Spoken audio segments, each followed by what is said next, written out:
Okay. सो हम लोग आज का जो सेशन है उसको स्टार्ट करते हैं। बेसिकली कल का जो क्लास था उसमें हमने डिस्कस किया था डाइजेशन के बारे में, मेटाबॉलिज्म के बारे में, गैस्ट्रो इंटेस्टाइनल ट्रैक के बारे में।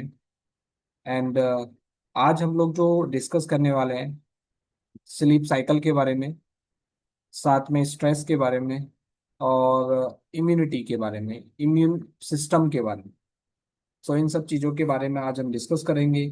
एक्यूप्रेशर में कैसे बैलेंस किया जा सकता है स्ट्रेस को, स्लीप को, प्लस इम्यूनिटी को कैसे बैलेंस किया जा सकता है डाइट के माध्यम से, एक्यूप्रेशर के माध्यम से। ये सारी चीज़ें आज के ये जो सेशन है इसमें हम लोग डिस्कस करेंगे। एम आई ऑडिबल ना? मेरा वॉइस क्लियर है? Yes sir. ओके। सो मैं ना लाइक जो भी डाउट्स होंगे वो हम क्लास के लास्ट में ले लेंगे। मैं अपना स्क्रीन शेयर कर रहा हूँ, हालांकि मैं वाइट बोर्ड ही शेयर करता हूँ। मैं कुछ चीज़ें नोट करता जाऊंगा, आप भी नोट कर सकते हो उसको।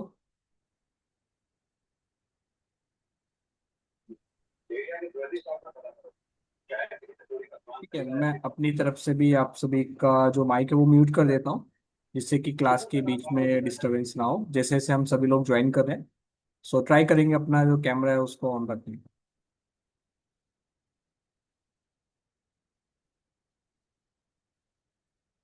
ठीक है। सो बेसिकली हम लोग जो चर्चा करने वाले हैं आज, आज हम बात करेंगे इंटीग्रेटिंग लाइफ स्टाइल फैक्टर्स के बारे में,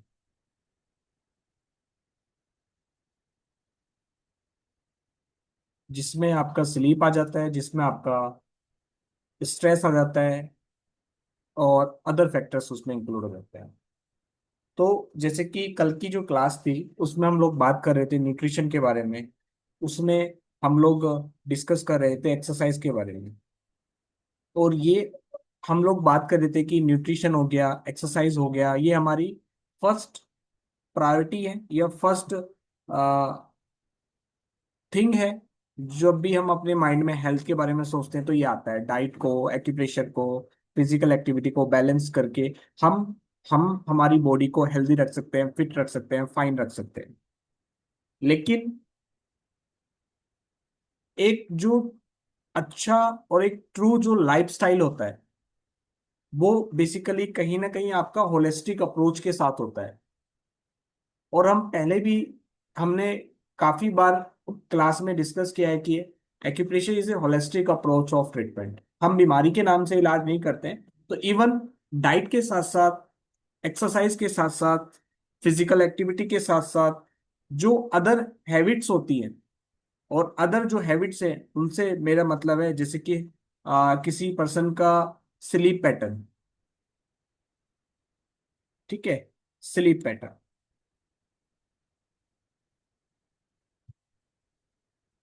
साथ में स्लीप पैटर्न के साथ साथ stress management.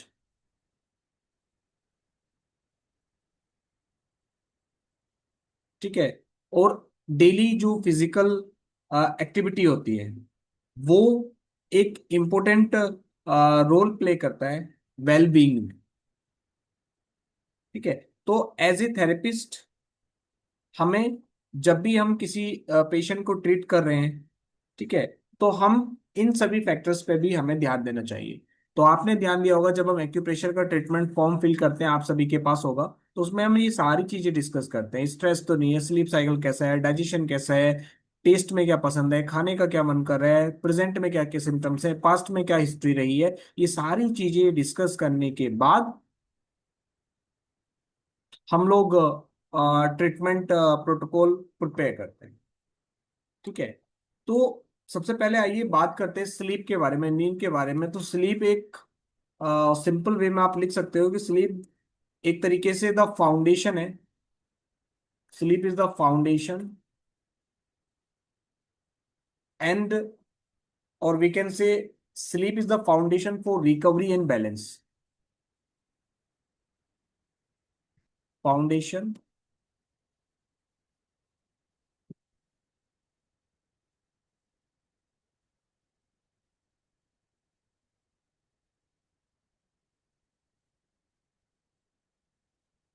Sorry.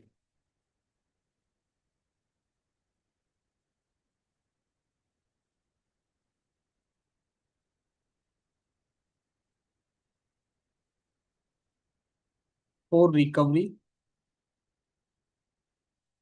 And balance. ठीक है। तो जब हम स्लीप की बात करते हैं तो स्लीप का मतलब क्या होता है? रेस्ट। तो स्लीप का मतलब जस्ट रेस्ट नहीं है। ठीक है, ये क्रिटिकल बायोलॉजिकल प्रोसेस है जो हमारी बॉडी में मल्टीपल फंक्शंस को रेगुलेट करता है। और वो जो मल्टीपल फंक्शंस होते हैं उसमें जैसे कि हमारा मेटाबॉलिज्म हो गया, हमारा हॉर्मोन्स बैलेंस हो गया, ठीक है, ब्रेन के फंक्शंस हो गए, और एनर्जी लेवल हो गए। ठीक है।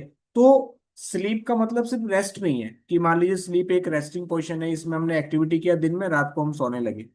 ठीक है। स्लीप हमारे काफी सारे फंक्शंस को कंट्रोल करता है, जिसमें से कि जैसे कि मैंने आपको बताया, आपका मेटाबॉलिज्म, आपका हॉर्मोन्स, ठीक है, और साथ में ब्रेन के फंक्शंस, ये सारी चीजें उसमें इंक्लूड हो जाती है।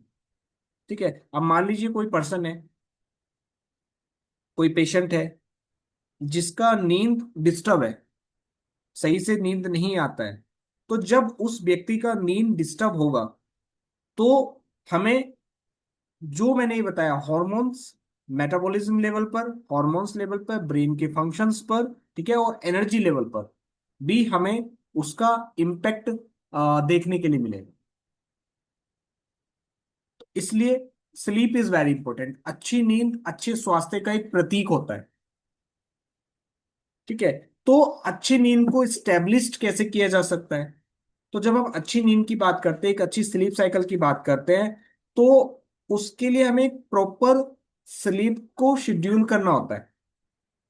ठीक है। और ऐसे में सोने से पहले हम जैसे जनरली लाइट मील ज्यादातर प्रेफर करते हैं। जैसे ऐसा कहा भी जाता है कि सुबह का खाना जो हमें खाना चाहिए वो राजकुमार की तरह, दोपहर का जो खाना हम खाते हैं वो राजा की तरह, और लाइक रात का भिखारी की तरह। तो सेम एज इट, रात को जितना लाइट हम मील लेंगे, जितना कैफीन फ्री हम मील लेंगे, जितना हैवी मील अवॉइड करेंगे, तो उतनी अच्छी नींद हमें आई। अगर किसी व्यक्ति ने हैवी मील इंटेक किया और या फिर कोई कैफीन वाला जैसा आपने देखा हो, काफी मार्केट्स में ड्रिंक्स आती है, वो ले लेंगे तो नींद गायब हो जाती है। कॉफी ले लिया, नींद गायब हो जाती है। ठीक है। तो कैफीन फ्री और अवॉइड हैवी मील्स, जब हम ये सारी चीजें अवॉइड करेंगे तो अच्छी नींद आएगी। अगर हम ले लेते हैं तो हमें नींद प्रॉपर नहीं आती है, डिस्टर्ब स्लीप होती है, डाइजेशन से रिलेटेड सिम्टम्स के रूप में हमें दिखता है, मेटाबॉलिज्म से रिलेटेड मल्टीपल सिम्टम्स हमें देखने के लिए मिलते हैं। तो हमें क्या करना है, एक स्लीप का शेड्यूल सेट करना है, साथ में हैवी मील्स को अवॉइड करना है। ठीक है। और लाइक कैफीन फ्री जो फूड होते हैं या ड्रिंक्स होती हैं, उनको हमें अवॉइड करना है, और एक कंफर्टेबल स्लीप एनवायरनमेंट क्रिएट करना है। और इस कंफर्टेबल जो ये वर्ड है, इसके बारे में आगे मैं डिटेल में आपसे चर्चा भी करूंगा कि वो कंफर्टेबल स्लीप एनवायरनमेंट से मेरा क्या मतलब। ठीक है। और साथ ही में, जैसे कि कुछ हमारे पास पेशेंट्स आते हैं, बोलते हैं कि लाइक मेरे ना सोने से पहले मेरे को, जब तक मैं फोन नहीं देखता हूं तो मेरे को नींद नहीं आती है, या फोन देखने की वजह से नींद कम आती है। ठीक है। तो जो स्क्रीन टाइमिंग है सोने से पहले, वो हमें लिमिट कर देना है, कम कर देना है। ठीक है। तो ये कुछ फैक्टर्स, ये कुछ पॉइंट्स हमें ध्यान रखने हैं। साथ में, जब किसी जब किसी व्यक्ति की नींद डिस्टर्ब रहती है, यानी जब उस व्यक्ति को सही से नींद नहीं आती है, तो बॉडी में क्या क्या डिस्टरबेंस हमें देखने के लिए मिलता है, उसके बारे में मैं आपको बता दूं। ठीक है। ठीक है। यानी जब किसी व्यक्ति को प्रॉपर नींद नहीं आती है, तो क्या क्या डिस्टरबेंस उसको देखने के लिए मिलता है। सबसे पहला जो होता है, हार्मोनल लेवल की बात कर लेते हैं।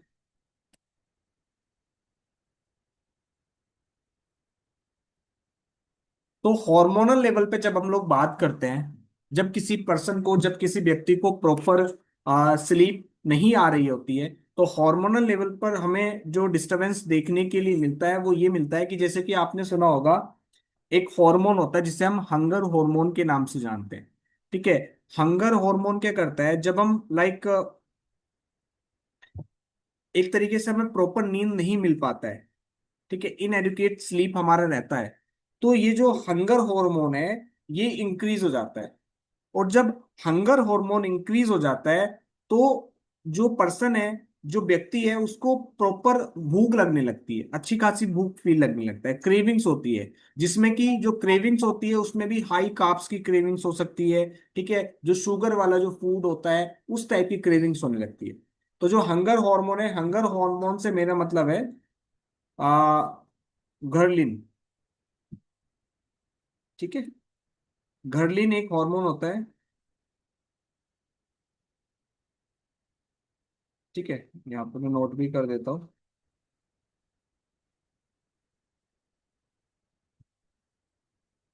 ठीक है, घर्लिन। तो ये तो हो गया, घर्लिन हार्मोन इंक्रीज हो जाएगा हमारा। जब ये हार्मोन इंक्रीज हो जाता है तो क्या होगा कि हमें क्रेविंग्स होगा, कुछ खाना खाने का मन करेगा, भूख लगेगा। ठीक है, जिसकी वजह से हम इनटेक करेंगे। तो इम्प्रॉपर स्लीप की वजह से, स्लीप डिस्टरबेंस की वजह से घर में घर्लिन हार्मोन इंक्रीज हो जाता है। साथ में एक और हार्मोन होता है जिसको हम बोलते हैं लेप्टिन। ये जो लेप्टिन हार्मोन होता है, बेसिकली लेप्टिन हार्मोन जो होता है ये, इसको बोलते हैं हम सेटाइटी हार्मोन। ये जो घड़लिन था इसको हम बोलते हैं हंगर हार्मोन। और लेप्टिन जो है इसको हम बोलते हैं सेटाइटी हार्मोन। तो जब किसी का नींद प्रॉपर नहीं होता है, पुअर स्लीप होता है, तो ये जो लेप्टिन जो हार्मोन है, जो सेटाइटी हार्मोन है, इसका जो सिक्रेशन है वो कम हो जाता है, डिक्रीज हो जाता है। जिसकी वजह से जो पेशेंट्स होते हैं उनको खाना खाने के बावजूद भी उनको फुलफिल वाली वाइब नहीं आती। ठीक है, और जब फुलफिलिंग वाली वाइब नहीं आती है, हमने अच्छा खासा खाना खाया लेकिन पेट भरा भरा महसूस नहीं हो रहा है, तो ऐसे में व्यक्ति क्या करता है, और ज्यादा इनटेक करता है। उस कंडीशन को हम बोलते हैं ओवर ईटिंग। ठीक है, तो देखिए, अभी जो हम लोग बात कर रहे हैं वो हम बात कर रहे हैं कि जब किसी पर्सन की स्लीप डिस्टर्ब होती है। ठीक है, जब किसी व्यक्ति की स्लीप डिस्टर्ब होती है तो किस लेवल पर बॉडी में डिस्टरबेंस हमें देखने के लिए मिलता है, किस लेवल पर हमें साइन और सिम्टम्स देखने के लिए मिलते हैं। सबसे फर्स्ट जो पॉइंट था वो हमारा था हार्मोन लेवल पर, जिसमें कि एक आपका घर्लिन हार्मोन हो गया जो कि आपका हंगर हार्मोन है, ये इंक्रीज हो जाता है जिसकी वजह से भूख ज्यादा लगती है। एक आपका सेटाइटी हार्मोन हो गया जो कि लैप्टिन हार्मोन है, ये डिक्रीज हो जाता है जिसकी वजह से भूख, यानी पेट भरा कि नहीं भरा ये पता नहीं चलता है, भूख और ज्यादा लगती है तो ओवर ईटिंग करने लगता है। और भी हार्मोन है, जैसे कि एक और हार्मोन होता है, उस हार्मोन का नाम है stress hormone. Stress hormone basically cortisol जो होता है। ठीक है, अब ये जो कॉर्टिसोल है, जब किसी व्यक्ति की नींद लंबे समय तक डिस्टर्ब रहेगी तो ये जो कॉर्टिसोल हार्मोन है ये क्या करेगा, बॉडी में जो फैट स्टोरेज है उसको बढ़ा देता है। स्पेसिफिकली एब्डोमन रीजन का जो फैट होता है वहां पर। ठीक है, जिससे कि जब एब्डोमेन रीजन में वेट बढ़ गया, ठीक है, तो फैट स्टोरेज बढ़ गया, तो क्या होगा कि जो वेट को कम करना थोड़ा सा डिफिकल्ट हो जाता है। तो ये जो कॉर्टिसोल हार्मोन है ये क्या कर रहा है, जो कि स्ट्रेस हार्मोन है, ये क्या कर रहा है, जब लंबे समय तक किसी व्यक्ति को प्रॉपर नींद नहीं आते हुए क्रोनिक स्लीप का वो पेशेंट बन जाता है, तो जिससे क्या होता है कि ये आपका फैट स्टोरेज इंक्रीज कर देता है। और जब बॉडी में फैट स्टोरेज इंक्रीज हो जाता है स्पेसिफिकली एब्डोमेन रीजन में, तो वेट को कम करना थोड़ा सा डिस्टरबेंस हो जाता है क्योंकि नींद प्रॉपर नहीं है। ठीक है, ये कॉर्टिसोल लेवल पे हो गया। उसके अलावा इंसुलिन की सेंसिटिविटी की जब हम बात करते हैं, ठीक है, तो जब हम इंसुलिन सेंसिटिविटी की बात करते हैं, तो जब किसी व्यक्ति की नींद प्रॉपर नहीं होती है तो इंसुलिन का जो फंक्शन है, इंसुलिन का क्या फंक्शन है आप सभी जानते हैं, वो अच्छे से नहीं हो पाता है। इंसुलिन का जो फंक्शन है वो भी कहीं ना कहीं डिस्टर्ब हो जाता है। जब इंसुलिन का फंक्शन डिस्टर्ब हो जाता है तो इंसुलिन का क्या रोल होता है, वो हम पहले ही बात कर चुके हैं कि हम कुछ फूड हमने इनटेक किया, उसमें कार्ब्स होता है, उसमें ग्लूकोज होता है। ग्लूकोज, ठीक है, सेल में एंटर करता है तो इंसुलिन क्या करता है, सेल की परमेबिलिटी में चेंज कर देता है। जब ब्लड में ग्लूकोज लेवल बढ़ जाता है तो ब्रेन के थ्रू इंसुलिन यानी पेनक्रियास ग्लैंड के पास मैसेज आता है पेनक्रियाज की जो बीटा सेल्स है वो इंसुलिन को सिक्रेट करती है। इंसुलिन क्या करता है, सेल की परमेबिलिटी में चेंज कर देता है, जिससे कि एक्सिस जो ग्लूकोज लेवल ब्लड में प्रेजेंट है वो सेल के अंदर एंटर कर जाता है। तो जब प्रॉपर नींद नहीं होगी तो कहीं ना कहीं वो जो इंसुलिन की जो सेंसिटिविटी है उसको भी वो डिस्टर्ब करेगा। ठीक है। और साथ में अदर जो हार्मोन लेवल पे जो इम्बैलेंस हमें देखने के लिए मिल सकता है वो है, जैसे कि एक और हार्मोन होता है बेसिकली सेरोटोनिन, सेरोटोनिन और डोपामिन। ठीक है, बेसिकली ये जो हॉर्मोन्स है हम सभी जानते हैं हैप्पी हॉर्मोन्स हैं, if I am not wrong. ठीक है। तो जब किसी व्यक्ति को नींद प्रॉपर नहीं आएगी, अच्छी नींद नहीं हमें देखने के लिए मिलेगा, तो ये जो हैप्पी हॉर्मोन्स हैं, ठीक है, इनकी कमी हो जाएगी बेसिकली, सिंपल। तो जिससे कि हमें मोटिवेशन का लैक फील होगा, मोटिवेशन की कमी महसूस होगी, इरिटेशन होगा, इरिटेबिलिटी आ जाएगी, साथ में इमोशनल लेवल पे भी हमें डिस्टरबेंस देखने के लिए मिलेगा। तो ये जो हार्मोन लेवल पे जो चेंजेस आ रहे हैं इनका जो कारण है वो इम्प्रॉपर स्लीप है, अच्छी नींद ना आना। अगर किसी व्यक्ति को अच्छी नींद नहीं है तो हार्मोनल लेवल पे जो हमें चेंजेस देखने के लिए मिलेंगे वो ये मिलेंगे कि घरलिन जो कि आपका हंगर हार्मोन है वो भूख ज्यादा लगेगा। ठीक है, लेप्टिन हार्मोन कम हो जाएगा तो ओवर ईटिंग हो जाएगी, कॉर्टिसोल हार्मोन जो कि स्ट्रेस हार्मोन है। ठीक है, लंबे समय तक अगर किसी की नींद डिस्टर्ब रहेगी तो क्या होगा कि फैट स्टोरेज बढ़ जाएगा, जब फैट स्टोरेज बढ़ जाएगा तो वेट को रिड्यूस करना डिफिकल्ट हो जाएगा। ठीक है, इंसुलिन सेंसिटिविटी, ठीक है, इंपेयर्ड हो जाता है। सेरोटोनिन और डोपामिन जो कि हैप्पी हार्मोन है उसकी कमी हो जाती है, जिसकी वजह से मोटिवेशन की कमी दिखती है, इरिटेशन हो जाता है, और साथ में इमोशनल लेवल पे भी हमें डिस्टरबेंस देखने के लिए मिलता है। ये क्लियर हुआ? ठीक है। तो हम स्लीप साइकिल के बारे में बात कर रहे हैं, स्लीप क्यों इंपॉर्टेंट है हमारी बॉडी में। ठीक है। उसके बाद अगला जो फैक्टर आता है वो आपका आता है मेटाबॉलिज्म पर क्या इंपैक्ट हमें देखने के लिए मिलता है। और अगर हम एक पॉइंट ले लेना वेट लॉस का, अगर वेट किसी को कम करना है तो मेटाबॉलिज्म इज एवरीथिंग। अगर किसी का मेटाबॉलिज्म बढ़िया है तो वेट अच्छा रिड्यूस हो सकता है, अगर किसी का मेटाबॉलिज्म स्लो है तो वेट रिड्यूस होना थोड़ा सा डिफिकल्ट हो जाता है। ठीक है। तो अब हम बात करते हैं मेटाबॉलिक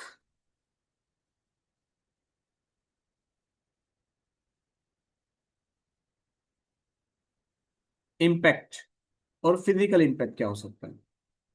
ठीक है। तो सबसे पहले जब नींद प्रॉपर नहीं होगी तो मेटाबॉलिज्म अफेक्ट होगा। मेटाबॉलिज्म क्या होगा कि मतलब थोड़ा स्लो हो जाएगा। जब मेटाबॉलिज्म स्लो हो जाएगा तो वो जो बॉडी जो हमारी कैलोरी को बर्न करता है, यूज करता है, वो भी अफेक्ट हो जाएगा। ठीक है। साथ में जब एक तरीके से आप ऐसे समझिए, जब रात के 2 बजे के आसपास जब किसी व्यक्ति को डीप स्लीप आती है ना, जब अच्छी नींद आती है, डीप स्लीप जिसकी हम बात करते हैं, ठीक है, तो रात के 2 बजे के आसपास क्या होता है, मिड नाइट में क्या होता है कि जो बॉडी होती है ना वो सेल्स को रिपेयर करती है, साथ में मसल्स को रिपेयर करती है, टिश्यू को रिपेयर करती है, और एनर्जी बैलेंस को रेगुलेट करती है, इम्यून सिस्टम को स्ट्रेंथ देती है। ठीक है। तो ऐसे में क्या होगा, मान लीजिए ये तब हो रहा है जब अच्छी नींद है, तो रात के 2 बजे ये सारे फंक्शन हो रहे हैं, टिश्यू रिपेयर हो रहा है, सेल्स रिपेयर हो रहा है, मसल्स रिपेयर हो रहा है, इम्यून सिस्टम को स्ट्रेंथ मिल रहा है, ये सारी चीजें मिल रही हैं। लेकिन जब नींद ही डिस्टर्ब होगी, जब 2 बजे वाला टाइम ये निकल जाएगा, ठीक है, तो ये सारी चीजों जो रिपेयरिंग जो प्रोसेस हो रहा है क्या हो पाएगा, नहीं हो पाएगा, क्योंकि ये सारा जो प्रोसेस होता है मिड नाइट में 2 बजे के आसपास डीप स्लीप में हो रहा है, और जब डीप स्लीप ही नहीं है, नींद प्रॉपर ही नहीं आ रही है, तो सेल्स का जो रिपेयर हो रहा है, टिश्यू जो रिपेयर हो रहे हैं, मसल्स जो रिपेयर बॉडी कर रही है, एनर्जी को बैलेंस जो बॉडी कर रही है, साथ में जो इम्यून सिस्टम को स्ट्रेंथ दे रही है, ठीक है, वो उतना अच्छे तरीके से नहीं हो पाएगा। और मान लीजिए किसी व्यक्ति ने दिन में बहुत अच्छा हैवी वर्कआउट किया है, अच्छी फिजिकल एक्टिविटी की है, ठीक है, अब रात को उसको नींद नहीं आ रही है, तो क्या वो रिपेयरिंग हो पाएगी, मसल्स रिपेयर हो पाएंगे, टिश्यू रिपेयर हो पाएंगे, नहीं हो पाएंगे। जब वो सारी चीजें नहीं हो पाएंगी because of lack of sleep, ठीक है, तो वो सारे साइन और सिम्टम्स, इरिटेशन, इमोशनल लेवल पर, ठीक है, फिजिकल लेवल पर हमें देखने के लिए मिले, जो हम डिस्कस कर रहे हैं, ठीक है। तो जब नींद प्रॉपर नहीं होगी, रिपेयर बढ़िया तरीके से नहीं होगा, तो जो एनर्जी लेवल है वो भी कम हो जाएगा। जब नींद बढ़िया नहीं आएगी तो वीक, मतलब थोड़ा सा lack of motivation, lack of energy, ये सारा फीलिंग आए। तो ये हमें फिजिकल लेवल पर हमें देखने के लिए मिलता है, हार्मोन लेवल के साथ साथ, ठीक है। जैसा आपने सुना होगा ना, ऐसे कुछ because of their job style, job ऐसी होती है ना जिनकी लाइक रात की ड्यूटी होती है, जब वो रात को ड्यूटी को परफॉर्म करते हैं तो ऐसे पर्सन में क्या होता है, जब वो नाइट शिफ्ट करते हैं, ठीक है, तो उनका एक इरेगुलर स्लीप पैटर्न लंबे समय तक बना रहता है। और जब ये पैटर्न लंबे समय तक बना रहता है, तो ऐसे जो पेशेंट्स होते हैं, ऐसे जो पर्सन्स होते हैं, उनको जो उनकी सर्काडियन जो रिदम है वो डिस्टर्ब हो जाती है, ठीक है। और उस रिदम के डिस्टरबेंस की वजह से वो सारे फिजिकल लेवल पर, हॉर्मोन्स लेवल पर, लेप्टिन, घर्लिन, स्ट्रेस हार्मोन, आपके हैप्पी हार्मोन, सब कुछ कहीं ना कहीं थोड़ा सा अप्स एंड डाउन हमें देखने के लिए मिल सकता है, अगर प्रॉपर स्लीप नहीं होगी तो, ठीक है। तो जिससे क्या होगा, जब हार्मोनल साइकिल डिस्टर्ब हो जाएगी तो नींद के साथ साथ, नींद डिस्टरबेंस की वजह से बहुत ज्यादा भूख लगेगी, ओवर ईटिंग होगा, क्रेविंग्स बढ़ जाएगा, कैफीन फ्री चीजें या कुछ ऐसी स्वीट्स की क्रेविंग होगी, ठीक है, और मेटाबॉलिज्म स्लो हो जाएगा। ये सारे कॉम्प्लिकेशंस हमें देखने के लिए मिल सकते हैं due to lack of sleep, ठीक है, नींद की कमी के कारण। इतना क्लियर हुआ? नींद से रिलेटेड कोई डाउट? डाउट से पहले पूछ लेते हैं, एक सेकेंड जस्ट, हम अपने व्हाइट बोर्ड कहाँ से ऑफ होगा।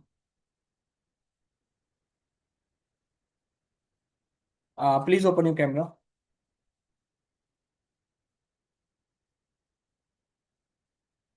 Hello. Hello sir. Subhash ji, hello sir, कैसे हो आप? सॉरी, मेरी तरफ से माइक ऑफ है आपका, अभी हम डिस्कस करेंगे सभी लोग। सो ये क्लियर हुआ ना सर, सभी को? ठीक है, हम स्लीप साइकिल के बारे में बात कर रहे थे, तो स्लीप साइकिल बेसिकली क्यों इंपॉर्टेंट है। हम जनरली एक्यूप्रेशर में पूछते हैं क्या नींद बढ़िया आ रही है। अब नींद बढ़िया आ रही है तो क्या, अच्छी आ रही है तो बहुत बढ़िया है, ये सारी फिजिकल लेवल, हॉर्मोन्स लेवल पे बैलेंस हमें देखने के लिए मिलेगा। अगर किसी को नींद बढ़िया नहीं है तो हॉर्मोन्स लेवल पे भी डिस्टरबेंस होगा, साथ में फिजिकल लेवल पे भी डिस्टरबेंस होगा, मेटाबॉलिज्म तो स्लो हो ही जाएगा, उसके साथ साथ जो हमारे हॉर्मोन्स है, जैसे घर्लिन हार्मोन हो गया जो कि हंगर हार्मोन है, लेप्टिन हार्मोन हो गया जो कि हमारा सटाइटी हार्मोन है, ठीक है, उसके अलावा जो स्ट्रेस हार्मोन है, कॉर्टिसोल हो गया, उसके अलावा जो हमारे हैप्पी हॉर्मोन्स हैं, सेरोटोनिन हो गया, डोपामिन हो गया, ये सारे लेवल पे डिस्टरबेंस होगा। फिजिकल लेवल पर मेटाबॉलिज्म स्लो हो जाएगा, एनर्जी लेवल स्लो हो जाएगा, क्योंकि रात के मिड नाइट में हमारी बॉडी क्या करती है, रिपेयर करती है, सेल्स रिपेयर होती है, टिश्यू रिपेयर होते हैं, मसल्स रिपेयर होते हैं, ठीक है, एनर्जी लेवल को बैलेंस किया जाता है, साथ में रेस्ट करके, प्रॉपर डीप स्लीप में, ठीक है। और जब नींद डिस्टर्ब होगी तो सारी जो डिस्टरबेंस है, अच्छा हमें मतलब देखने के लिए मिलेगा। अब मान लीजिए किसी की जॉब ऐसी है जिसमें बहुत ज्यादा फिजिकल एक्टिविटी है, ठीक है, दिन में वो बहुत अच्छा फिजिकल वर्कआउट कर रहे हैं, रात को उनको नींद नहीं आ रही है, थकान होने के बावजूद भी, मल्टीपल चीजें होती हैं तो स्लीप से, ये सारी चीजें। अब स्लीप के साथ साथ स्ट्रेस कैसे है, वो मेरा अगला पॉइंट है स्ट्रेस के बारे में, ठीक है। अब जब हम चाइनीज एक्यूप्रेशर की बात करते हैं नींद ना आने की, तो नींद का कनेक्शन हमारे माइंड से बताया गया है, ठीक है। जैसे कि हृदय में, एज पर द टीसीएम, हमारे माइंड का निवास माना जाता है। Heart is the house of your mind, as per the TCM, ठीक है। तो अगर किसी को नींद नहीं आ रही है तो हार्ट की डिफिशियंसी, हार्ट ब्लड डिफिशियंसी, ठीक है, ये सारे प्रोटोकॉल्स पर भी ध्यान दिया जाता है हार्ट वाले चैप्टर में। आप जाएंगे ना तो नींद देखेंगे। अब नींद नहीं आ रही है तो अलग अलग रीजन हो सकते हैं। नींद आ जाती है लेकिन रात को आंख खुल जाती है, बाद में फिर हम सो नहीं पाते हैं, ठीक है। तो क्या दे सकते हैं, हार्ट ब्लड डिफिशियंसी एक साइन और सिम्टम्स है, ठीक है। तो हार्ट वाले चैप्टर में जब टेटाइज जो हार्ट की है, कार्डियोवास्कुलर सिस्टम है, उसमें आप जाओगे तो हार्ट वाला जब चैप्टर पढ़ोगे, हार्ट के पैटर्न पढ़ोगे, स्लीप पैटर्न के बारे में डिस्कस करोगे, माइंड वाले चैप्टर में जब आप जाओगे तो आपको बहुत कुछ नींद से रिलेटेड देखने के लिए मिलेगा, ट्रीटमेंट प्रोटोकॉल्स के लिए देखने के लिए मिलेगा। मैं तो अभी ट्रीटमेंट बताऊंगा ही, जो बेसिक से बेसिक प्रोटोकॉल हम लोग दे सकते हैं, जिसको हम लोग रेगुलर बेसिस पे यूज कर सकते हैं। ठीक है, तो स्लीप साइकिल के बारे में इतना क्लियर हुआ ना, डाउट जो होंगे वो हम लास्ट में ले लेंगे। ठीक है, अब आगे हम लोग बात करते हैं।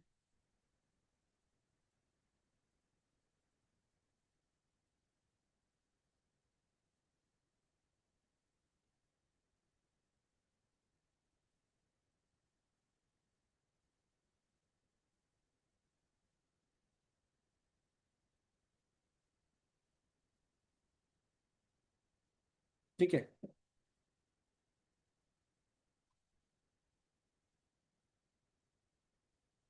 अब स्लीप के साथ साथ अब जो हम बात करते हैं, थोड़ा सा स्ट्रेस के बारे में डिस्कस कर लेते हैं।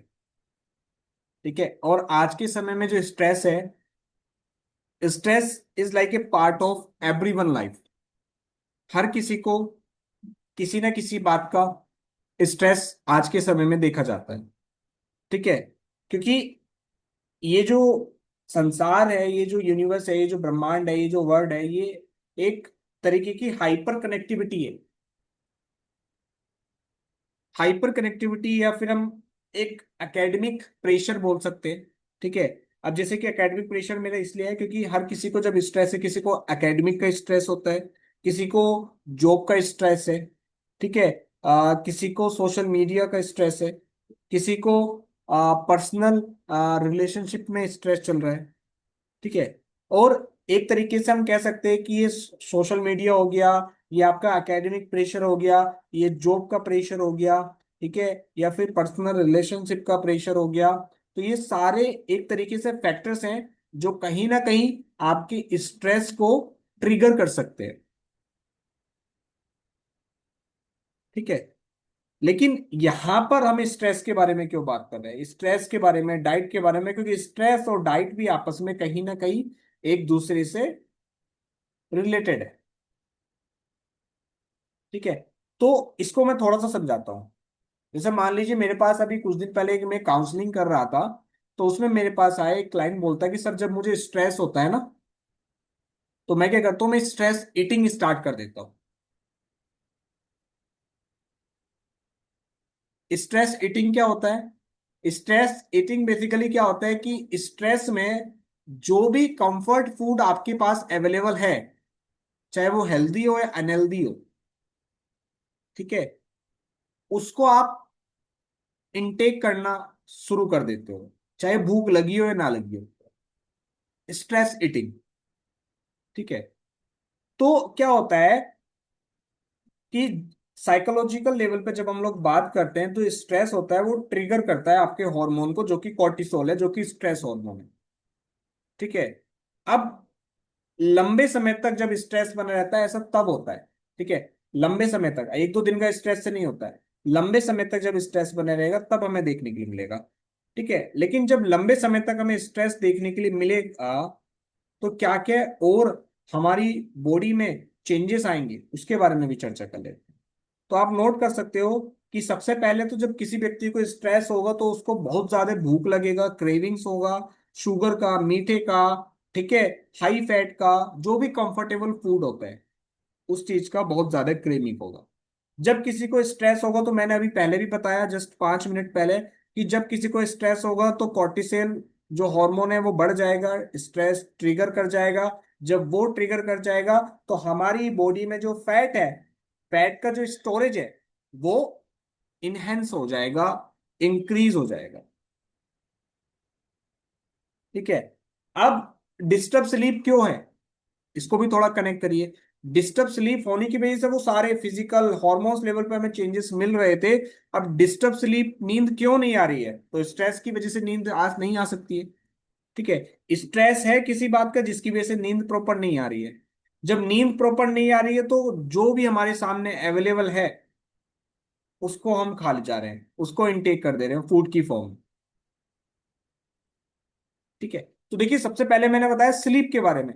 और जब अच्छी नींद नहीं होगी तो अच्छा स्वास्थ्य नहीं होगा। अच्छा स्वास्थ्य क्यों नहीं होगा? क्योंकि हॉर्मोन्स लेवल पे चेंजेस हो जाएंगे, फिजिकल लेवल पे चेंजेस हो जाएंगे, मेटाबॉलिज्म लेवल पे चेंजेस हो जाएंगे। ठीक है, अब अच्छी नींद क्यों नहीं है? क्योंकि स्ट्रेस है एक फैक्टर।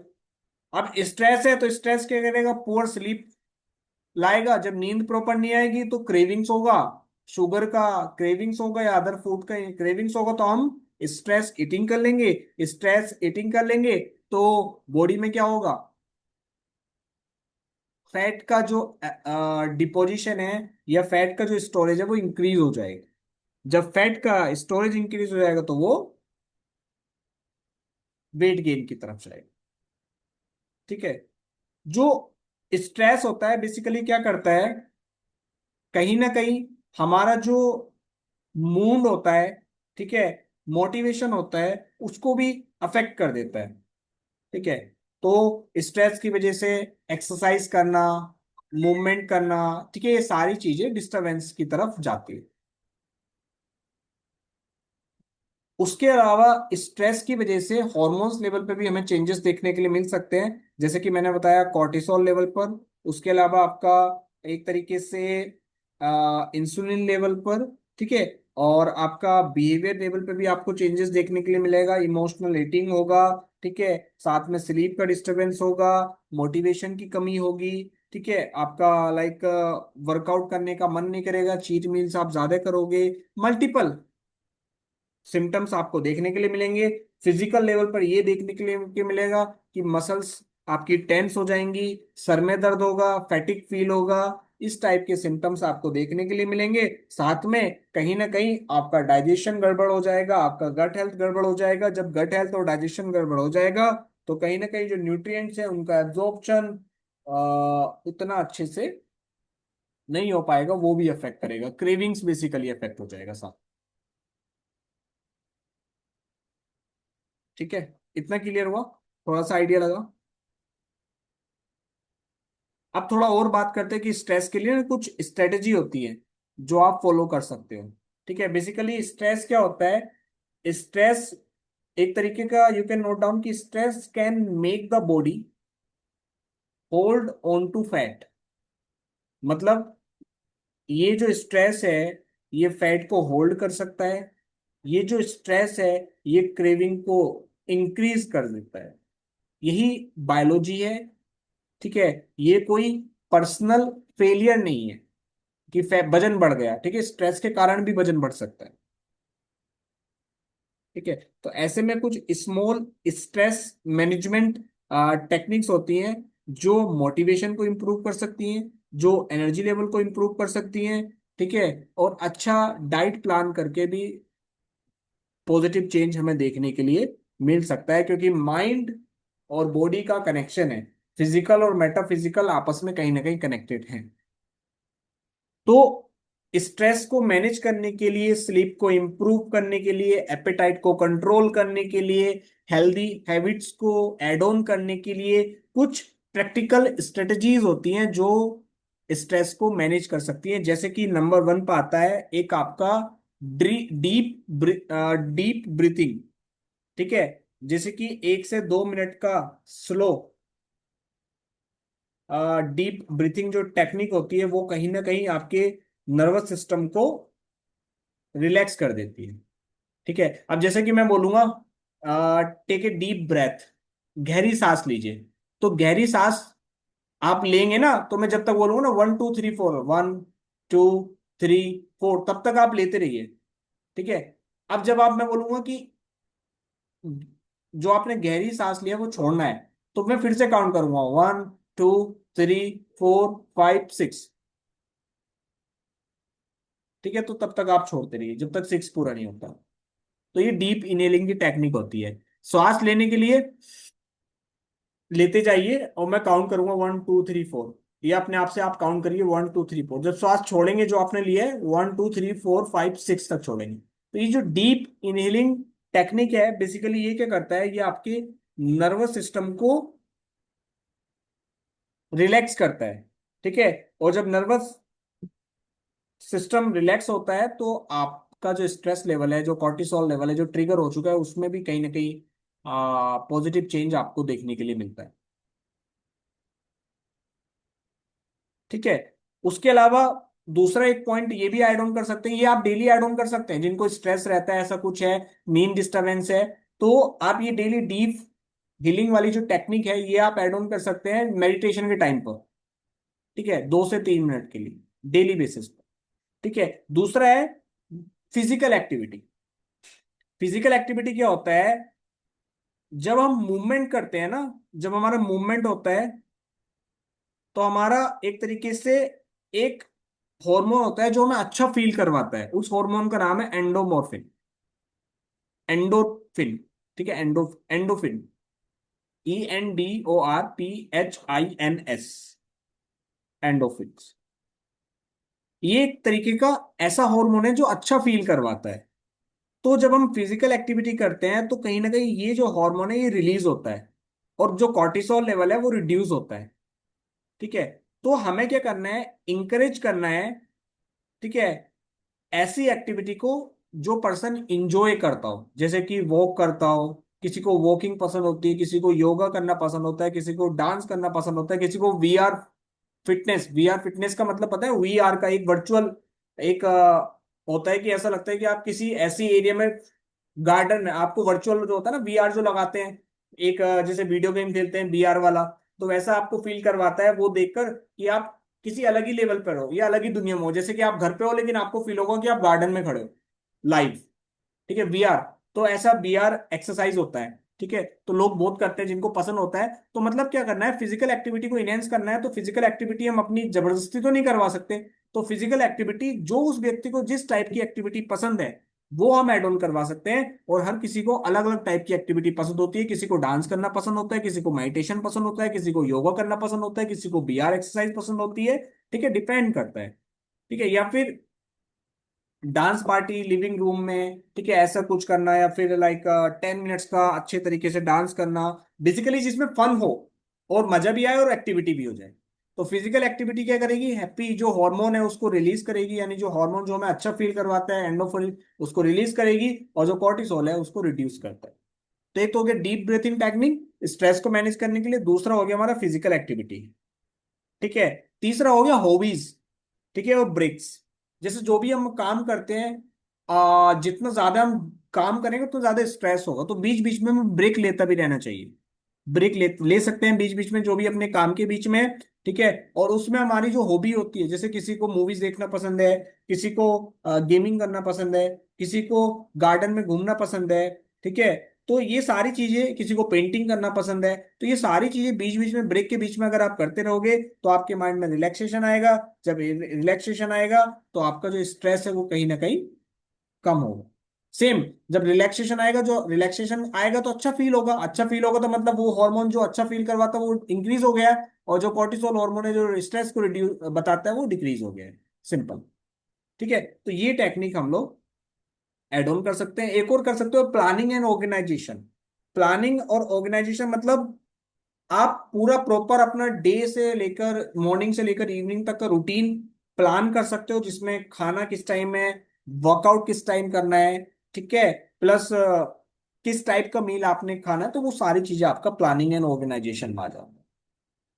तो ये सारी चीजें थी जो आपने बताया, जो मुझे आपको बताना था बेसिकली स्ट्रेस के बारे में। तो stress level sleep cycle level में जब डिस्टरबेंस होता है, ये स्ट्रेस की वजह से जब नींद डिस्टर्ब होती है, तो हार्मोन लेवल पर, एपेटाइट लेवल पर, ठीक है, मोटिवेशन लेवल पर, वेट लेवल पर हमें चेंजेस देखने के लिए मिलते हैं।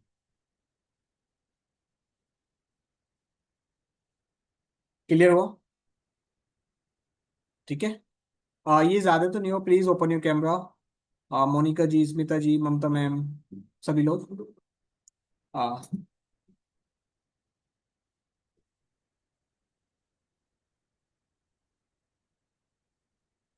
Hello, am I audible? आप सभी बोल सकते हो अभी। और जो ट्रीटमेंट होता है स्ट्रेस को कम करने के लिए, वो सारी चीजें उसमें, जैसे कि हम लोग देखते हैं ना, जैसे फिंगर की टिप्स पर हम प्रेशर देते हैं तो वहां पर ब्रेन का करस्पॉन्डेंस पॉइंट आता है, इनसे करस्पॉन्डेंस पॉइंट आता है, वो सारी चीजें। तो ये ना हम रेफ्लेक्सोलॉजी में ऐड ऑन कर सकते हैं। जैसे कि सपोज मेरे पास अभी जो क्लाइंट्स आ रहे हैं उनका हम लोग क्या कर रहे हैं, डाइट प्लस एक्यूप्रेशर प्लस रेफ्लेक्सोलॉजी। जब ये ट्राइपोडिक लेवल पे हम लोग वर्क कर रहे हैं तो रेफ्लेक्सोलॉजी में कुछ नहीं होता है, जो हम करस्पॉन्डेंस सीखते हैं, ठीक है, उसी पर हम लोग वर्क करते हैं। जो क्लासिकल पॉइंट्स हैं, जो मेन मेन, जैसे लीवर 3 हो गया, SP6 हो गए, ये पावरफुल पॉइंट्स हैं। ऑर्गन सोर्स पॉइंट्स हो गए, ठीक है, जिंगवेल पॉइंट्स हो गए, इन सब पॉइंट्स पर प्रेशर देते हैं तो ये कहीं ना कहीं बॉडी में रिलैक्सेशन क्रिएट होता है, रिलैक्सेशन क्रिएट होता है, अच्छा महसूस होता है, तो कहीं ना कहीं बॉडी बेटर फील करती है, एनर्जेटिक फील करती है। तो यही सब टेक्निक्स है। ठीक है, तो इसमें जैसे ये फिंगर्स के टिप्स हो गए, इस पर हम लोग प्रेशर दे सकते हैं। साथ में और क्या कर सकते हैं, एक आयुर्वेद वाला जो प्रोटोकॉल है, फिंगर नंबर 3 7 8 पर 8 वर्टिकल, 7 सीरेट 8 टोन, पता होगा आप सभी को। नींद के लिए ना सर? हाँ जी। अच्छी नींद के लिए। हाँ, अच्छी नींद के लिए वो भी लगा सकते हैं। ठीक है, या फिर मैं नोट करवा देता हूँ, finger number 3, finger number 7, finger number 8, finger number 3, finger number 7, finger number 8 पर 8 वर्टिकल, 7 सीरेट 8 टोन। ठीक है, या फिर लेफ्ट मेगा मेडियन पर फिर से बोले ना सर।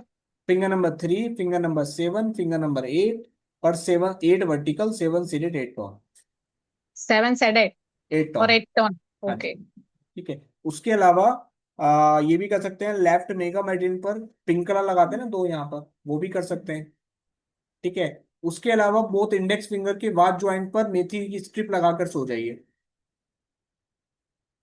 जिनको नींद में थोड़ा डिस्टरबेंस होता है तो उससे भी अच्छा नींद आता है। Both index finger watch joint. ठीक है,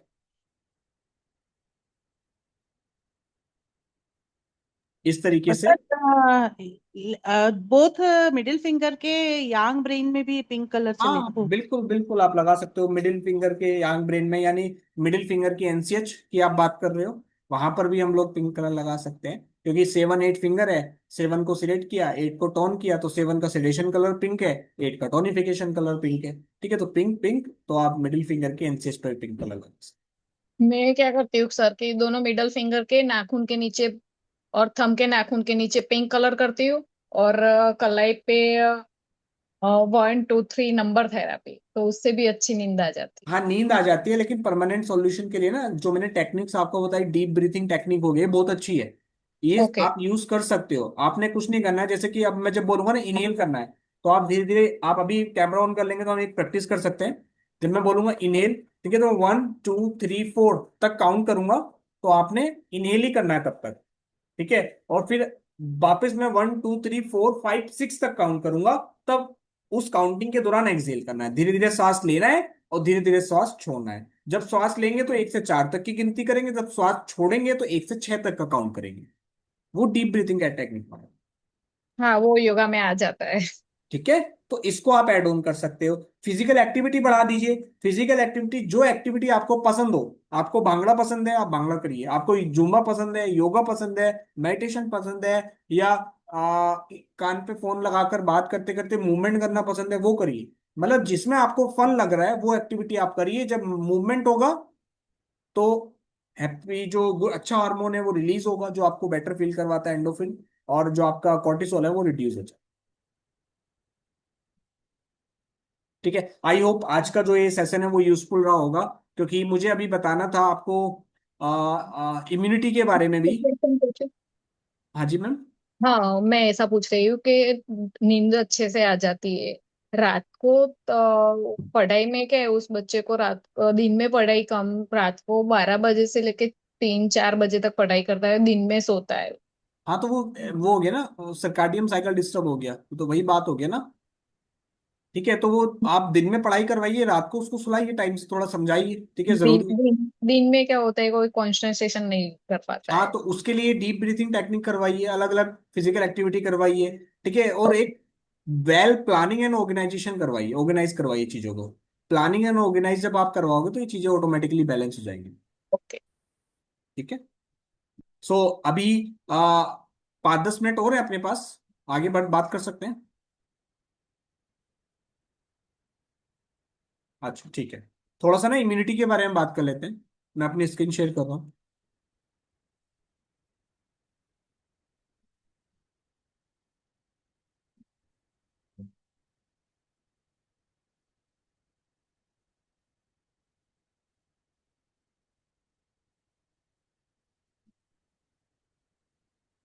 बेसिकली इम्यून सिस्टम की जब हम लोग बात करते हैं, किसी भी सिस्टम की हम बात करते हैं, तो मैंने आपको बता दिया कि कोई सा भी सिस्टम है, तो जो भी सिस्टम है वो एक कॉम्प्लेक्स नेटवर्क है। बेसिकली कॉम्प्लेक्स नेटवर्क किस चीज का हो सकता है, सेल का, टिश्यू का, ऑर्गन का। जब ये सारी चीजें आपस में मिलती है तब एक सिस्टम बनता है। तो जो इम्यून सिस्टम है, immune system is also the complex network of our cells, immune cells, ठीक है, टिश्यूज, ऑर्गन्स, ठीक है, और ऐसे ऑर्गन्स, ऐसे टिश्यूज, ऐसे सेल्स, उनका ये कॉम्प्लेक्स नेटवर्क है जो किसी बीमारी के अगेंस्ट लड़ने में हेल्प करते हैं, किसी इंफेक्शन के अगेंस्ट फाइट करने में बॉडी की हेल्प करते हैं। तो उन पार्ट्स का, सेल्स, टिश्यू और ऑर्गन का जो नेटवर्क है वो हमारा बेसिकली इम्यून सिस्टम में आता है। ठीक है, इम्यून सिस्टम में हमारे लिम्फेटिक सिस्टम आ जाता है, इम्यून सिस्टम में हमारा डब्ल्यूबीसी आ जाता है, व्हाइट ब्लड सेल आ जाता है, ब्लड सेल्स आ जाती है, ठीक है, लिम्फेटिक नोड्स आ जाती है, बोन मैरो आ जाता है। ये मेजर पार्ट्स हैं। White blood cells, WBC, lymphatic system, lymphatic system में जैसे थाइमस हो गया, टॉन्सिल हो गया, लिम्फ नोड्स हो गया, बोन मैरो हो गया। इनके बारे में कभी हम डिटेल में चर्चा कर सकते हैं कि एक एक बोन मैरो की लोकेशन कहाँ होती है, थाइमस का क्या रोल होता है, लिम्फ नोड का क्या रोल होता है, ठीक है। और जो एंटी इम्यूनोग्लोबिन जो टेस्ट होते हैं किसी तरह एलर्जी को भी आइडेंटिफाई करने के लिए, मल्टीपल टेस्ट होते हैं, उसके बारे में भी हम लोग चर्चा कर सकते हैं। तो जैसे कि हमने बात किया था ना इम्यून सिस्टम के टाइप, जैसे immuno deficiency, auto immunity, viral infection, ये सारे टाइप्स हैं। ठीक है। तो जिसमें इम्यूनो डिफिशियंसी का मतलब होता है, डिफिशियंसी मतलब कमी, जिसमें जो इम्यून सिस्टम है वो सही से काम नहीं कर पा रहा है, ठीक है, तो वो इम्यूनो डिफिशियंसी कहलाता है। ऑटो इम्यून डिफिशियंसी, ऐसी बहुत सारी ऑटो इम्यून डिजीज होती हैं, जैसे रिमेटोइड अर्थराइटिस हो गया, टाइप 1 डायबिटीज हो गया, सीलियक डिजीज हो गया। इसमें क्या करता है कि जो इम्यून सिस्टम होता है वो हेल्दी सेल्स को टारगेट करने लगता है, ठीक है, रेदर देन जो हमारे फॉरेन के जो पैथोजेंस हैं। इसका ये ऑटो इम्यूनिटी, ऑटो का मतलब ऑटोमेटिक, इसको आप ऐसा समझिए, हमारी बॉडी में एंटीजन होते हैं, एंटीबॉडी होती है, ठीक है। एंटीबॉडी बेसिकली क्या होती है, हमारी इम्यून सिस्टम से रिलेटेड होती है। एंटीबॉडी एक वो आर्मी है जो हमारे एंटीजन, जो एक्सटर्नल पैथोजेनिक फैक्टर के अगेंस्ट फाइट करती है, ठीक है। अब ऑटो इम्यूनिटी में क्या होता है, जो एंटी बॉडी होती है वो हमारी हेल्दी सेल्स को टारगेट कर लेती है, ठीक है, हमारा जो इम्यून सिस्टम है, जिससे क्या होता है कि जो फॉरेन पैथोजेंस है उनको ना अटैक करके वो हेल्दी सेल्स पे, जिसकी वजह से ये डिजीज, सीलियक डिजीज है, celiac is autoimmune, type 1 diabetes is autoimmune disease, rheumatoid arthritis is an autoimmune disease, ठीक है। और infection disease, viral infection disease तो होती है। ये टाइप्स ऑफ इम्यून सिस्टम होते हैं, जिसमें जैसे डब्ल्यूबीसी हो गया, डब्ल्यूबीसी में भी जैसे आपने देखा होगा ना, टी सेल्स होती है, बीटा सेल्स होती है, नेचुरल किलर सेल्स होती है, न्यूट्रोफिल होता है, मोनोसाइट होता है, वेसोफिल होता है, स्नोफिल होता है। तो अगर आपने कभी सीबीसी का टेस्ट करवाया होगा, कंप्लीट ब्लड टेस्ट का, ठीक है, सीबीसी का जो टेस्ट होता है उसमें यही सब जो स्नोफिल, मोनोसाइट, वेसोफिल, ये सारी चीजें अप्स एंड डाउन आती है। और ये पॉइंट वाइज, थोड़े थोड़े पॉइंट, 0.1 इस तरह अप्स एंड डाउन होती है, ज्यादा अच्छी क्वांटिटी में नहीं होती है, ठीक है। तो वो एक बड़ा गेम कर देती है, तो वो कहीं ना कहीं हमारी इम्यूनिटी की तरफ इंडिकेट करती है, अगर उसमें कुछ बायोलॉजिकल वैल्यू में अप्स एंड डाउन आ रहे हैं। और कभी जब हम सीबीसी की टेस्ट की रिपोर्ट पर जब रिपोर्ट बेस्ड क्लास करेंगे तो उसमें हम डिस्कस कर सकते हैं कि न्यूट्रोफिल अगर कम हो रहा है, स्नोफिल बढ़ रहा है, तो किस चीज को वो इंडिकेट कर रहा है, आईएमए डाटा, तो अकॉर्डिंगली हम लोग प्लान कर सकते हैं। जैसे लिम्फोइड ऑर्गन्स होते हैं, जैसे जिसमें थाइमस ग्लैंड्स होगी, बोन मैरो हो गया, लिम्फ नोड्स होगी, टॉन्सिल्स हो गए, ठीक है। ये ऐसी लोकेशन है जहां पर जो हमारी इम्यून सेल्स होती है वो मैच्योर होती है, उनकी ग्रोथ होती है, ठीक है। और इम्यून बेसिकली इंटरेक्शन होता है, सेल्स का इंटरेक्शन होता है, ठीक है। तो ये लिम्फोइड ऑर्गन्स है, तो इसलिए इम्यून सिस्टम में आते हैं। अब जब इम्यून सिस्टम में कोई गड़बड़ी आती है तो क्या सिम्टम्स हमें देखने के लिए मिलते हैं जिससे कि हम कह सकते हैं कि हमारा इम्यून सिस्टम वीक हो गया है? तो ये मल्टीपल सिम्टम्स है, बार बार कोई व्यक्ति बीमार हो जा रहा है, ठीक है, रनिंग नोज हो जा रहा है, बार बार नाक से पानी आ रहा है, स्नीजिंग हो रहा है, नाक ब्लॉकेज हो रहा है, गला सूखा सूखा सोर थ्रोट महसूस हो रहा है, ड्राई स्किन हो रही है, ठीक है, स्किन के आसपास व्हाइट लाइंस आ गई हैं, इचिंग हो रही है, ठीक है, अर्टिकेरिया, पित्ती उछल जाना, जानते हैं ना अर्टिकेरिया? आपके पास अगर एक इसका बेस्ट प्रोटोकॉल है, टेस्टेड प्रोटोकॉल है, थेरेपिस्ट हैंडबुक, थेरेपिस्ट हैंडबुक के लास्ट में मेरे पास है। आप अर्टिकेरिया का नाम आया है तो मैं पॉइंट्स भी बता ही देता हूँ, ये मेरे पास सबसे पुरानी मतलब कभी थी तो मैंने कवर करवा रखा है मैं आपको बता देता हूँ, आप नोट कर लीजिए।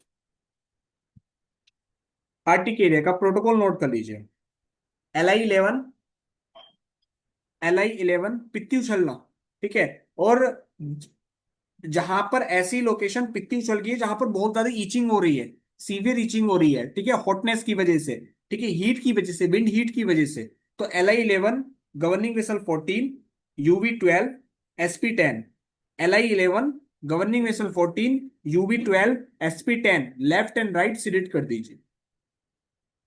विद इन 5 to 6 आवर्स लगाने के बाद आपको मतलब टीचिंग में तो रिलीफ इमीडिएटली हो जाएगा, लेकिन अच्छा वो जो पित्ती चल रही है वो कम दिखेंगे आपको after 5 to 6 hour. Within 10 hours बहुत अच्छा रिजल्ट मिलता है, इवन कभी कभी 50% भी क्योर हो जाता है with in 10 to 12 hours apply करने पर। सर ठीक एक है। बार और बोल दीजिए। हाँ जी, LI11, हाँ। Governing vessel 14, UV12, SP10 left and right. UB10। हाँ जी, UV10, हाँ। UV12, SP10 ma'am. Okay.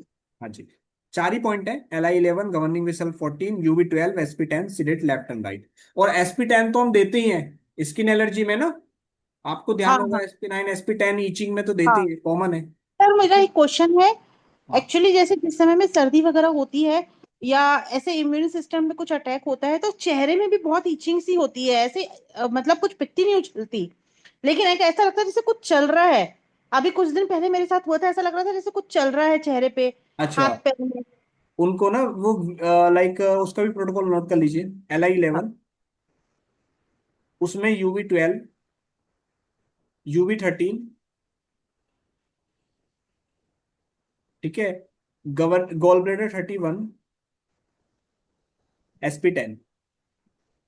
Basically वो ना विंड कोल्ड प्रोड्यूस की वजह से होती है, जो विंड कोल्ड प्रोड्यूस होती है ना जो आप बात कर रहे हो उसकी वजह से हो रहा है। हाँ। Okay okay. ठीक है। और सर एक और इसी में जब भी हाँ आप बताइए दें तो, जैसे स्नोफिलिया बढ़ जाता है या छींकें बहुत आती हैं किसी किसी को दिन भर, मॉर्निंग में सबसे ज्यादा आती हैं फिर बाकी भी टाइम पे कभी एक साथ आती हैं, 3 4 छींके 5 छींके एक साथ आती हैं। हाँ, तो स्नोफीलिया के लिए बेसिकली जो एलर्जी डिजनरेशन मेरिडियन है ना, AD मेरिडियन डॉक्टर वॉल की में हाँ। वहां पर ट्रीटमेंट देते हैं उसके। AD1B CMP हो गया, ऐसे कुछ पॉइंट है 2 3 वो आप लगा सकते हैं। या फिर YNM का 012 लगाते हैं हाँ सर। हाँ, लगा सकते हो, लगा सकते बुक है वो जो आयुर्वेदिक वाली TCM वाली है। हो, वहां लगा सकते हो, कोई दिक्कत नहीं। ठीक है। सर और आपने स्नोफीलिया का हैंडबुक का ट्रीटमेंट है बोला ना, अभी। हाँ जी। हैंडबुक का बोला ना आपने, हाँ जो TCM वाली हैंडबुक के आयुर्वेदिक वाली। मैम, TCM के पॉइंट्स की बात कर रहे हैं ना, यहाँ पे सारे TCM के ओके। पॉइंट्स हैं। हाँ ठीक है, तो वो लगाना। अब आगे बढ़ते हैं। अब जैसे कि मैं बात कर रहा था, स्क्रीन पे भी आपको दिख रहा है अर्टिकेरिया, फ्रिक्वेंट कोल्ड एंड कफ होना, ठीक है, साथ में फीवर होना, ये ESR बढ़ जाना, CRP बढ़ जाना। CRP जब बढ़ जाता है तो वो इन्फ्लामेशन को शो करता है, ठीक है, अभी आगे स्लाइड में दिया हुआ है। ठीक है। और इम्यून सिस्टम को स्ट्रॉन्ग कैसे बना सकते हैं, तो यहाँ पर कुछ तरीके हैं। हर चीज में स्लीप तो एक इंपॉर्टेंट फैक्टर है ही, नींद तो इंपॉर्टेंट फैक्टर है ही। तो जैसे बैलेंस डाइट के माध्यम से, अब ऐसी डाइट जो इम्यून सिस्टम को स्ट्रॉन्ग करती है उसके बारे में भी हम चर्चा करेंगे। रेगुलरली हम अपनी बॉडी को डिटॉक्स कर सकते हैं, ठीक है, मेडिटेशन करके, स्ट्रेस को कम करके, अच्छी नींद के माध्यम से। हर्बल टीज होती है, नेचुरल जो टीज बनती है ना घर पे, जैसे किसी को कोल्ड कफ हो गया तो नेचुरल जिंजर टी होता है, घर पे हम बना सकते हैं। ठीक है, उस टाइप की हर्बल टीज को ऐड ऑन करके हम लोग देते हैं। आयुर्वेदा में कुछ होममेड रेमेडीज होती हैं, तो वो बहुत अच्छी हैं, तो उसके बारे में भी इसी स्लाइड्स में आ गया है, तो मैं आपको दिखा दूंगा। देन जैसे कि मैंने आपको बताया कि कुछ टेस्ट सजेस्ट किए जाते हैं कॉमन, लाइक जो कि इम्यून सिस्टम से रिलेटेड होते हैं, जैसे कि CBC का एक टेस्ट हो गया जो कि कंप्लीट ब्लड टेस्ट होता है, जो आपकी इंफॉर्मेशन प्रोवाइड करता है हमारे जो सेल लेवल पे जो कंपोनेंट्स हैं ब्लड में उनके बारे में। ठीक है, जिसमें बहुत सारे मेजरमेंट्स इंक्लूड होते हैं, जिसमें RBC, ठीक है, रेड ब्लड सेल्स का काउंट कितना होना चाहिए, हेमोग्लोबिन कितना होना चाहिए, ठीक है, आपका व्हाइट ब्लड सेल कितना होना चाहिए, प्लेटलेट काउंट कितना होना चाहिए, सारी चीजें उनका अपना अपना एक नॉर्मल रेंज होता है। ठीक है, ये जब मैं चर्चा करेंगे कभी आगे। उसके अलावा इम्यूनोग्लोबिन टेस्ट होता है। ठीक है, इम्यूनोग्लोबिन टेस्ट क्या होता है, बेसिकली वो एक लेवल को आइडेंटिफाई करता है हमारी बॉडी में जो ग्लोब्यूलिन्स हैं। ठीक है, बेसिकली ये क्या होता है, ये हमारी एंटीबॉडीज होती है जो ब्लड में प्रेजेंट होती है। ठीक है, और ये एक तरीके का लाइक प्रोटीन है जो प्रोड्यूस होता है हमारे इम्यून सिस्टम से in the response of foreign substance. मान लीजिए सिंपल लैंग्वेज में, हमारी बॉडी में कोई बाहर से किसी ने पैथोजेनिक फैक्टर ने अटैक किया, उसको हम बोलते हैं फॉरेन सब्सटेंस, जो होता है एंटीजन। ठीक है, वो बैक्टीरिया हो सकता है, वो वायरस हो सकता है, ठीक है, या कोई अदर पैथोजन हो सकता है। तो जब वो एंटर करता है तो वैसे में हमारी बॉडी क्या करती है, इन इम्यूनोग्लोब्युलिन्स को प्रोड्यूस करती है। बेसिकली क्या है, ये एंटीबॉडीज है। अब ये एंटीबॉडीज क्या करेंगे, उस पैथोजन से फाइट करेंगे। अगर हमारी इम्यूनिटी अच्छी होगी तो फाइट में हम जीत जाएंगे, इम्यूनिटी वीक होगी तो हम फाइट में हम हार जाएंगे, तो बैक्टीरिया अपना घर बना लेगा, सिंपल है। तो उसको आइडेंटिफाई करने के लिए आईजीजी, इम्यूनोग्लोब्युलिन जी, जो कि एक अलग से एक टेस्ट होता है जिसकी नॉर्मल रेंज होती है आईजीए, ये आईजीबी, आईजीजी, आईजीए, उसके अलावा आईजीएम, आईजीई, ये अलग अलग क्राइटेरिया है जो एलर्जी को टेस्ट करने में अलग अलग इनकी रेफरेंस वैल्यू है, कभी हम डिटेल में बात करेंगे। ठीक है, इनके अलग अलग इंडिकेशंस होते हैं, अगर इसकी वैल्यू अप्स एंड डाउन है, ठीक है, तो क्या इंडिकेशन होगा, क्या प्रॉब्लम्स होगी, वो सारी चीजें आती है। ठीक है, जो टेस्ट होता है ये एलर्जी को आइडेंटिफाई करने के लिए। उसके अलावा तीसरे नंबर पर हमारा सीआरपी होता है, सी रिएक्टिव प्रोटीन। ये क्या है, एक तरीके का इंफ्लामेटरी मार्कर है। ठीक है, अगर ये बढ़ जाता है तो हमारी बॉडी में इंफ्लामेशन है, सिंपल। ठीक है, अब इन्फ्लामेशन है, अब वो बहुत सारी कंडीशन में हो सकता है, कोई इन्फेक्शन है तो वो इन्फ्लामेशन कर देगा, कोई हार्ट से रिलेटेड कोई डिजीज है, कोई किसी टाइप का कोई कैंसर है, वो इन्फ्लामेशन क्रिएट कर देगा। उसके अलावा कोई लाइक ऑटो इम्यून डिजीज जो हमने बात किया अभी, सीलियक डिजीज है, रूमेटोइड अर्थराइटिस है, ठीक है, तो उसमें इन्फ्लामेशन क्रिएट हो जाएगा। तो इसकी जो नॉर्मल रेंज होती है वो 0.8 से 1 के बीच में होती है। ठीक है, अगर ये उससे ज्यादा जा रहा है तो वो कंसीडर किया जा रहा है कि सीआरपी ज्यादा है, मोर देन ग्रेटर देन 10 से ऊपर चला गया तो बहुत ज्यादा है। और जब कोविड के टाइम पे तो 60-70 तक जा रहा था लोगों का, तो सोचिए कितना ज्यादा होगा, कितना ज्यादा इन्फ्लामेशन होगा। ठीक है, सर तो ये हार्ट की प्रॉब्लम में बढ़ जाता है काफी हाँ ज्यादा। बढ़ जाता है मैम, बढ़ जाता है, वही बात कर रहे हैं ना कार्डियोवास्कुलर डिजीज में। ठीक है, हाँ। तो उसमें बढ़ जाता है, क्योंकि अभी आप पढ़ेंगे ना, कभी पढ़िएगा एथ्रोस्क्लेरोसिस, जिसमें जो आर्टरीज होती है वो नैरो हो जाती है, वहां पर ऑब्स्ट्रक्शन हो जाता है, तो उसकी एक पैथोफिजियोलॉजी होती है कि कैसे आर्टरीज में लाइक सॉलिडनेस आ रही है, एथ्रोस्क्लेरोसिस डेवलप कैसे हो रहा है। जब आप उसको पढ़ोगे तो उसमें एक प्रॉपर स्टेप्स होते हैं पैथोफिजियोलॉजी के, कि ऐसे ऐसे वो डेवलप हो रहा है। डायग्राम मेरे पास टाइम नहीं है, अदरवाइज मैं ही शो कर देता। मैंने आपको पहले क्लास में बताया भी है, जब कोलेस्ट्रॉल मैंने कभी क्लास लिया था ना, आपको ध्यान होगा इसमें मैम, तो कोलेस्ट्रॉल में मैंने एथ्रोस्क्लेरोसिस बताया था कि कैसे वो डेवलप होता है। तो उसमें स्पेसिफिक प्लेक का फॉर्मेशन होता है। ठीक है, वो सारी चीजें हैं, तो वहां से आपको आइडिया मिल जाए, वहां पर भी इन्फ्लामेशन होता है। तो ऐसे में जैसे कि यहाँ पर हम क्या दे रहे हैं, एंटी इन्फ्लामेटरी डाइट। ठीक है, प्लान करते हैं। तो सर एंटी इन्फ्लेमेटरी डाइट कौन सी होगी? ठीक है, जैसे कि हल्दी? हल्दी, हल्दी हो गया, मल्टीपल चीज होंगी, नॉर्मल मील हो गया, बहुत सारे ऐसे फूड होते हैं, ऐसे फ्रूट्स भी होते हैं जिनकी प्रॉपर्टी होती है, हर एक फूड की, हर एक फ्रूट्स की अपनी प्रॉपर्टी होती है। कुछ फ्रूट जिनकी प्रॉपर्टी होती है एंटी इन्फ्लामेशन, वो इन्फ्लामेशन को कम करने के लिए, रिड्यूस करने के लिए दिए जाते हैं, जिसमें हल्दी हो गया, ठीक है, जिंजर हो गया, मल्टीपल चीजें। ठीक है, ऑटोइम्यून डिजीज के बारे में हम ऑलरेडी बात कर चुके हैं। इम्यूनो डिफिशियंसी के बारे में मैंने बात कर लिया है कि इम्यूनो डिफिशियंसी, ठीक है, जिसमें आपका इम्यून सिस्टम में लाइक कहीं ना कहीं इम्यून सेल्स की डिफिशियंसी हो जाती है, डिफेक्ट हो जाती है, डिसफंक्शन हो जाता है, जिसकी वजह से इन्फेक्शन जैसे केसेस डेवलप हो जाते हैं। और ये सारी चीजें हैं जिसमें पैम हो गया, विटामिन मिनरल्स की डिफिशियंसी हो गया, वो सारी चीजें। ठीक है, विटामिन डी हो गया, विटामिन बी 12 हो गया, फोलिक एसिड हो गया, जिंक हो गया, ठीक है, विटामिन सी हो गया, ये सारी डिफिशियंसी इम्यूनो डिफिशियंसी की वजह से हो सकती है। ठीक है, तो किसी की इम्यूनिटी वीक है तो ये, जब आपको ध्यान होगा, बुखार में क्या दिया जाता है, एलोपैथी में टैबलेट दी जाती है ना, विटामिन वाली टैबलेट दी जाती है, सी वगैरह ये सब दिए जाते हैं, if I am Zincovit not the wrong, जाती है सर, है ना। जिंकोविट। हाँ। हाँ, तो वो अलग अलग टैबलेट्स आती हैं, तो वो क्यों दे रहे हैं, क्योंकि इन सब की डिफिशियंसी कॉमन है जब लंबे समय तक। ठीक है, और ज्यादा नहीं है time, viral infection, influenza, common cold, ये सारी चीजें कभी बात करेंगे इन सब चीजों के बारे में। आईबीएस, आईबीडी, फूड एलर्जी, ठीक है, वीट से एलर्जी है किसी को तो ग्लूटेन कंटेंट जो होता है उसकी वजह से बॉडी में सिम्टम्स आने शुरू हो जाते हैं। जीआरडी के बारे में हमने कल की क्लास में डिस्कस किया already, gastro oesophagus reflex disease. ठीक है, ग्लूटेन फ्री, ये सारी चीजें हम बात कर चुके हैं। रूमेटोइड अर्थराइटिस वगैरह, इनके बारे में हम चर्चा ऑलरेडी डिजीज बेस्ड वर्कशॉप में मैंने किया हुआ है, गाउट के बारे में भी।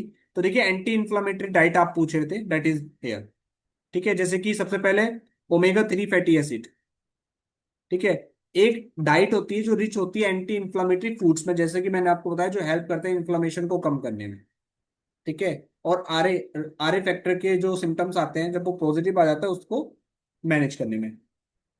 ओमेगा 3 फैटी एसिड, जैसे कि आपका फिश जो कि नॉनवेज है, इंटेक कर सकते हैं। ठीक है, फिश हो गया, ठीक है, या फिर फ्लैक्सीड हो गया। फ्लैक्सीड। ठीक है, और चिया सीड हो गया, वॉलनट्स हो गए। ये बहुत अच्छा सोर्स है। जैसे वॉलनट्स हम बोलते हैं 102 वॉलनट्स सुबह सुबह पानी के साथ, रात को जैसे जो भी हम वाटर लेते हैं मॉर्निंग में, उसके साथ 102 वॉलनट्स ले लीजिए।